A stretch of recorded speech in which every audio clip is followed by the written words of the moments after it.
Hi, Elaine here from markergeek.com. Today I've got a colouring video for you, once again using the Polychromos pencils from Faber-Castell and a Stamping Bella Uptown Zodiac girl stamp. This one is Pisces.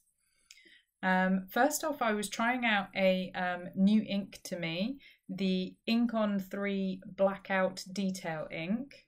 I got that in the post the other day and I thought I'd try it out, and so far I'm liking it. It gave a nice crisp black impression, so I was quite pleased with that. As you can see, the impression came out really nicely. So I'll be playing with this ink a little bit more in the coming weeks, and I might have more to say about it later on. I might do a bit of an ink comparison on some black inks. So look out for that, specifically with regard to working with alcohol-based markers like the Copics. So yeah, I've stamped my image, the lovely Pisces, on Paper Mill Direct plain white 250 GSM card. This is, as I've mentioned in previous videos, the same cardstock that I use to make my card bases. And I've discovered that I do actually quite like working on it for colouring with coloured pencil.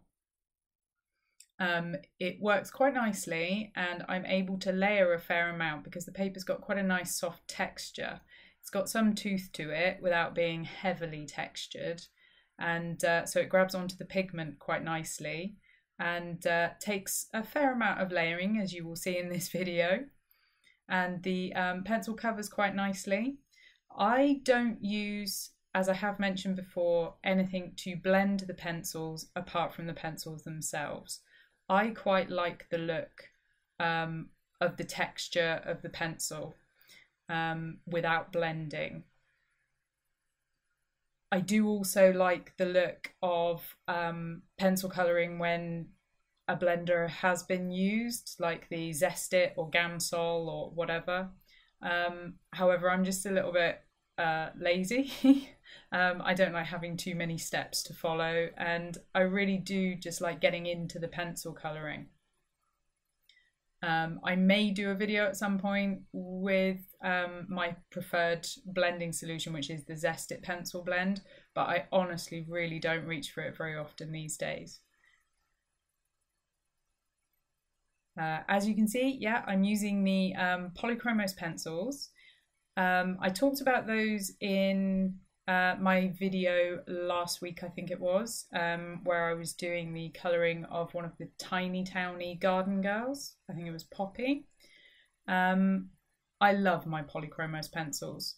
I do still also have Prismacolor pencils, and I do enjoy using them. However, I do prefer the Polychromos pencils.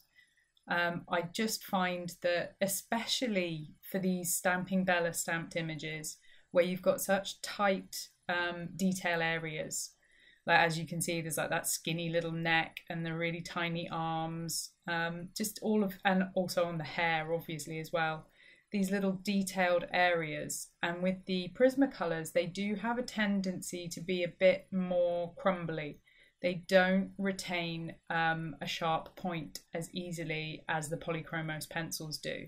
The Polychromos pencils retain a sharp point really beautifully, and this is one of the reasons they are my go-to for coloured pencil these days, and have been probably for the past few years really. As I've said in previous videos, I don't tend to use coloured pencils as often as I'd like to, simply because of time constraints. But when I do love to use the Polychromos pencils. As you'll see in this video, one of the other reasons I love them is the way that they layer. And they're slightly more translucent than the Prismacolor pencils, and because of this, layering colours together works really nicely, and you can get some really nice smooth transitions between colours.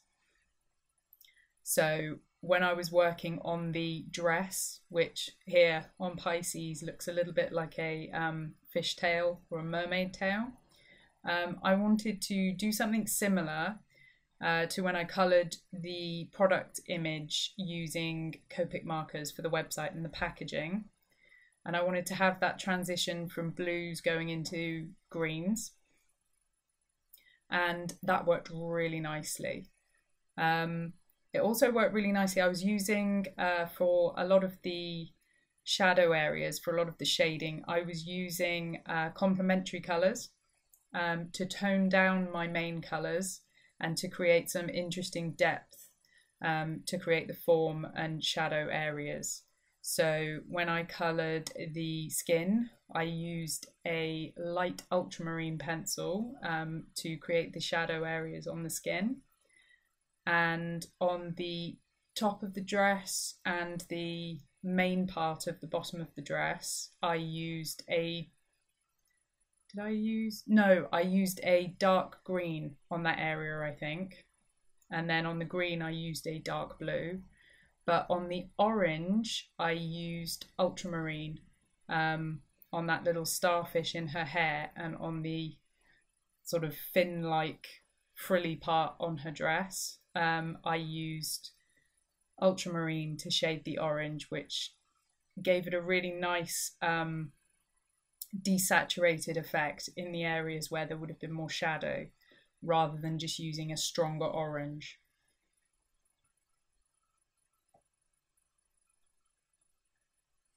As I've mentioned in previous videos, pencil colouring does take a lot longer. It took me a lot longer to colour this image than it did when I coloured using Copic markers, simply because the way to colour with coloured pencils, or really the best approach to colouring with coloured pencils, is to use really light layers. That's how you're going to build up interesting tones and variation. If you colour with too much pressure, if you try to lay down too much colour all at once, you're going to flatten out the tooth of the paper, and you'll find that you won't be able to add more colour, you won't be able to add more pigment, and you'll end up with a very flat looking piece. So this process takes a lot longer than, say, Copic markers, which again is why I tend to reach for my Copic markers more often. But it's a relaxing and fun process, and one that I certainly enjoy. But obviously this video has been sped up significantly, because you probably really wouldn't want to sit for an hour and a half and watch me colour. In comparison, I think when I coloured this image with Copic markers, it took me around 25 minutes. With pencils, I think it took me an hour to an hour and a half. Yeah.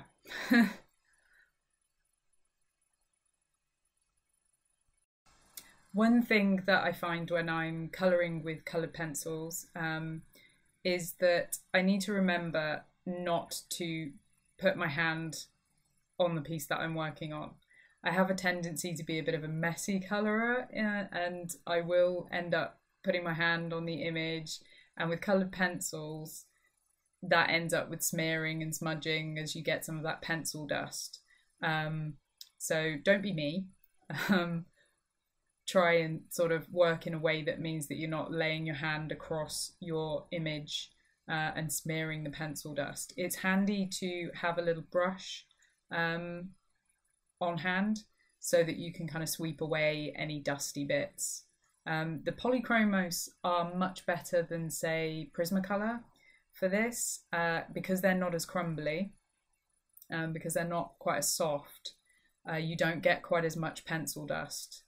When I work with the Prismacolor pencils, I always find that I've got all sorts of smudges on my cardstock, which I need to deal with.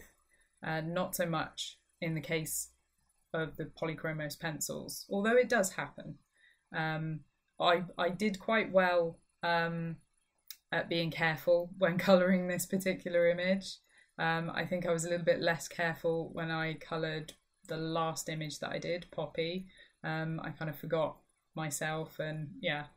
So just a tip, be aware of where your hands are while you're working with coloured pencil, and keep a brush on hand just to brush away any pencil dust or blow it off. rather than trying to wipe it with your hand, which is my tendency. When I'm working with markers, I have a tendency to have this little habit of brushing my hand across the paper to get rid of any bits of dust or anything, any stray hairs or whatever. When I do that with coloured pencil images, that results in getting little smears of colour where some of the pigment has crumbled. You can see here where I'm colouring some of the details on the top part of this dress, what I mentioned with the sharper points on the Polychromos pencils, where I've coloured her sleeves and given them kind of little fold details, little pleat details there. That is so much easier to do when you've got a really sharp point that doesn't break. Getting into those tiny little nooks and crannies is so much more difficult if you've got a blunt pencil or a pencil where the point keeps breaking. I haven't got too much more to say about the colouring on this image, so I'll pop some music on and then come back to you when I've finished, just to finish off the rest of the card.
with the colouring finished, I did end up using a fixative spray just to make sure that that pencil stayed where I wanted it to when I was making the card.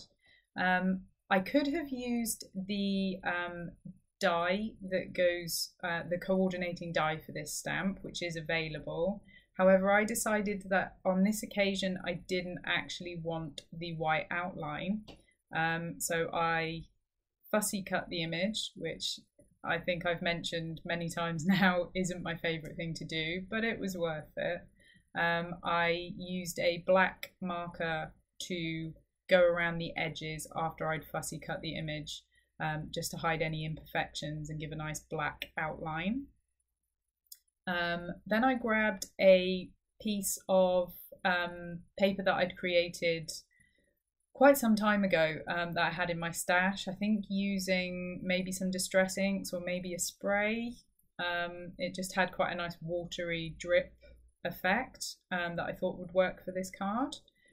So I grabbed a piece of that, trimmed it down, ready to layer on an A6 size card, and then I grabbed my Misty just to stamp the sentiment, well, not sentiment, the word Pisces that comes in the stamp set with the image, along with a really nice definition stamp.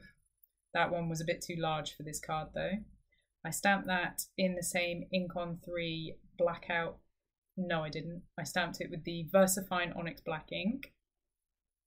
And now I'm just adhering all the layers using Fabri-Tac glue.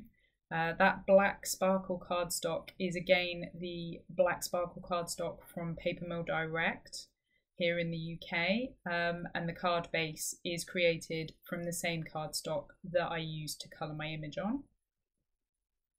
And after adhering all of that together and popping Pisces on the front, I then grabbed my new staple product, apparently, Tonic Nuvo glitter drops in White Blizzard, and added some subtle sparkle detail just to finish the card off.